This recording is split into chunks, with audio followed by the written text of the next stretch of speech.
અહીં કેસર કેરીના બગીચાની સુરક્ષા કોઈ સિક્યુરિટી ગાર્ડ નહીં પણ સિંહ પરિવાર પોતે કરી રહ્યો છે। આંબાના બગીચામાં રખેવાળી માટે માણસો રાખવામાં આવતા હોય છે અથવા તો મોંઘી વાડ કરવામાં આવે છે, પણ શું તમે ક્યારેય સાંભળ્યું છે કે સાક્ષાત વનરાજ કોઈના બગીચાની ચોકી કરતા હોય? જી હા, અમરેલી જિલ્લાના ધારી તાલુકાના ઝેર ગામમાં કંઈક આવો જ અદ્ભુત નજારો જોવા મળી રહ્યો છે। અહીં સ્વાદિષ્ટ કેસર કેરીના બગીચાની સુરક્ષા કોઈ સિક્યુરિટી ગાર્ડ નહીં પરંતુ સિંહ પરિવાર કરી રહ્યો છે। જુઓ અમારો આ ખાસ રિપોર્ટ। અમરેલીના ધારી પંથકની સીમ અત્યારે કેસર કેરીની સુગંધથી મહેકી રહી છે, પણ આ સુગંધ વચ્ચે ગીરના રાજાની ગર્જના પણ સંભળાઈ રહી છે। ઝેર ગામની સીમમાં આવેલી આંબાની વાડીઓમાં અત્યારે સિંહ પરિવારે ધામા નાખ્યા છે। લલિયા ગામ ઝેર તાલુકો ધારી। અમારા વિસ્તારમાં મોટા પાયે બાગાયત વિસ્તાર છે અને કેસર આંબાના ઝાડ આવેલા છે। અત્યારે હાલમાં કેસર કેરી તૈયાર પણ થઈ ગયેલી છે। અમારા વિસ્તારમાં સિંહ, ભૂંડ, રોજ બહુ જ ખૂબ જ પ્રમાણમાં વસવાટ કરે છે। આ સિંહો છે, એકંદર અમને મોટો ફાયદો એ છે કે રોજ અને ભૂંડ છે એ સિંહને જોઈ અને ભાગી જાય છે।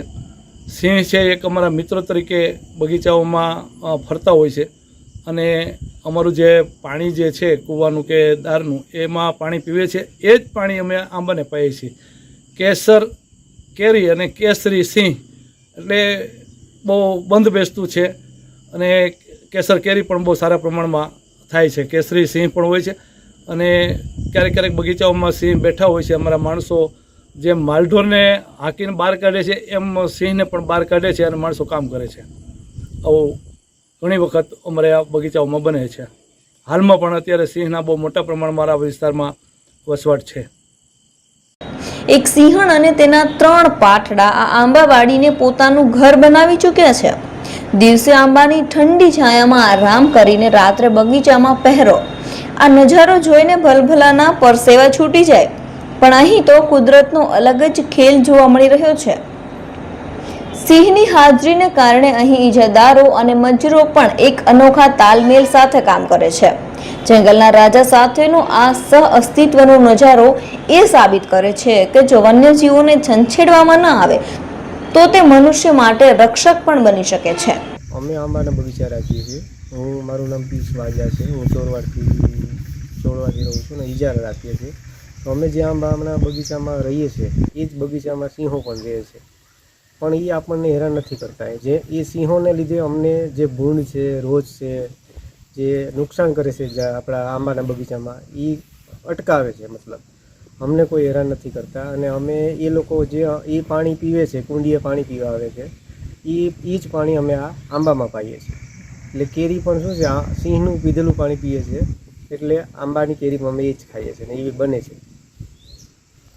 લિયાકત નાનુભાઈ લલિયા, ગામ ઝેર। અહીંયા મારે 30 વીઘાનો બગીચો છે ઝેર ગામની અંદર અને સિંહ વિશે સિંહ તો અહીંયા કાયમ માટે વાડીમાં રહેશે। પાણીનું સારું છે, ઠંડુ હોય એટલે સિંહને તડકાના હિસાબે અહીંયા અમારી વાડીમાં કાયમ માટે રહેશે। સિંહના હિસાબે અમારે અહીંયા રોજ ભૂંડ એનો ત્રાસ નથી। સિંહ તો કાયમ માટે અમારી વાડીની અંદર હોય જ છે અને એ અમારું રખોપું કરે છે। સિંહની હાજરીના કારણે જંગલી જનાવરોનો ત્રાસ નાબૂદ થઈ ગયો છે, જેની સીધી પોઝિટિવ અસર કેરીના પાક પર જોવા મળી રહી છે। ધારી અને ગીર કાંઠાના વિસ્તારમાં સિંહોની સંખ્યા મોટી છે, પરંતુ ઝેર ગામની આ આંબાવાડી સોશિયલ મીડિયા અને પંથકમાં ચર્ચાનો વિષય બની છે। પ્રકૃતિ અને પ્રાણી વચ્ચેનો આવો મૈત્રીપૂર્ણ વ્યવહાર માત્ર ગીરમાં જ જોવા મળી શકે। અહીં કેરી પાકે છે આંબા પર, પણ તેની ચોકી કરે છે ડાલામથુ સાવજ, જે વાડી માલિકો માટે આશીર્વાદ સમાન સાબિત થઈ રહ્યો છે।